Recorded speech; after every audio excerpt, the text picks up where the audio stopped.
Nation building project میں آپ کے کیا ریکوائرمنٹس ہیں.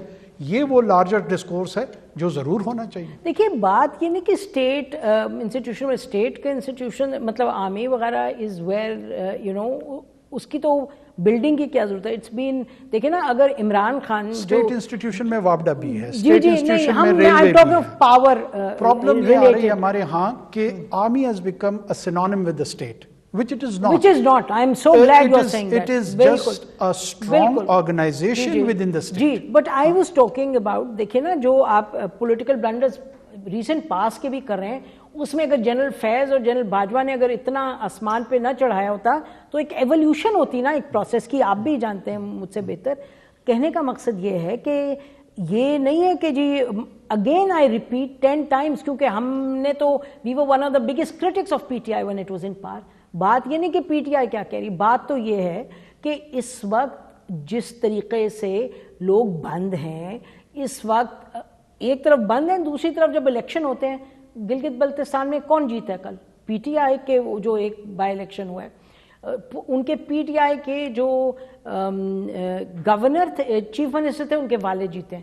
آپ نے دیکھا بائی الیکشن جو ہوئے لوکل باڈیز کے ان کے پی کے وہاں بھی پی ٹی آئی جیتی. کہنے کا مقصد یہ ہے کہ ان کی جیت کی وجہ سے نہیں ہم کہہ رہے ہیں, ہم یہ کہہ رہے ہیں کہ societies go through phases. There has to be a thought towards broader amnesty without going easy on law. Law کی بھی انفورسمنٹ اس طرح ادھر کیا ہو رہی ہے آپ بھی جانتے ہیں مجھ سے. دیکھیں میں اس میں دوبارہ آپ کو عرض کرتا ہوں, مجھے کسی بھی جماعت کے جیتنا یا ہارنا یہ میرا مسئلہ ہی نہیں ہے.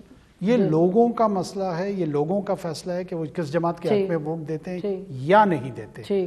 میں یہ عرض کر رہا ہوں کہ ہم بیڈ بیہیویئرز کو ریوارڈ نہیں کر سکتے. جو بھی ہمارے ہاں میری نظر میں مسئلہ یہی آیا ہے کہ جس نے جہاں خطا کی ہے اس خطا کو ریوارڈ کیا گیا ہے, اس کو ایمنسٹی کے نام پہ, لینینسی کے نام پہ, اپیزمنٹ کے نام پہ, لارجر گڈ کے نام پہ at times we condone that. تو آپ کہہ رہے ہیں سوری آپ کہہ رہے ہیں جو بلوچستان میں لیڈرشپ کو واپس لائے ضیاء الحق صاحب انہوں نے غلط کیا؟ جی بالکل غلط کیا. اچھا آپ کہہ رہے ہیں غلط؟ جی بالکل غلط. تو جنرل فیض نے جو کیا اور جنرل باجوہ نے جو کیا بالکل غلط کیا, تو پھر ان کو کیوں نہیں؟ دیکھیں میں یہی کہہ رہا ہوں نا کہ وہ لارجر کوسچنز جو ہے نا وہ ہمارے اندر وہ مورل اور ایتھیکل پوزیشنز لینے میں ہم وی شائے ہوئے. We are not shying away. No, not you as an individual. Not you as an individual. ہمارے ہاں جو ضیاء الحق صاحب نے کیا, ایک طرف ایک ڈیموکریٹک رجیم ہے, سو کالڈ پیپلز پارٹی کی ڈسپنسیشن ہے, وہ حیدرآباد سازش کیس کے حوالے سے وہ غلط ہو سکتا ہے, وہ ٹھیک ہو سکتا ہے.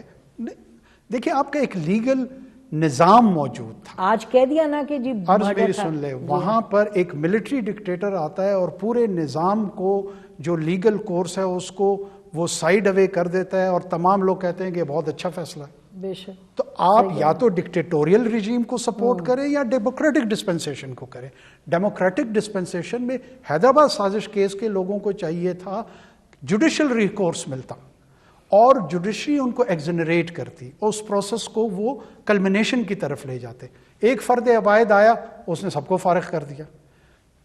میرا جو اس پہ اعتراض ہے وہ یہ ہے کہ ایک ملٹری ڈکٹیٹر کے ڈیسیجن کے نتیجے میں ان کو ایمنسٹی بھی ملی اور ان کو ان کی فراغت بھی کی.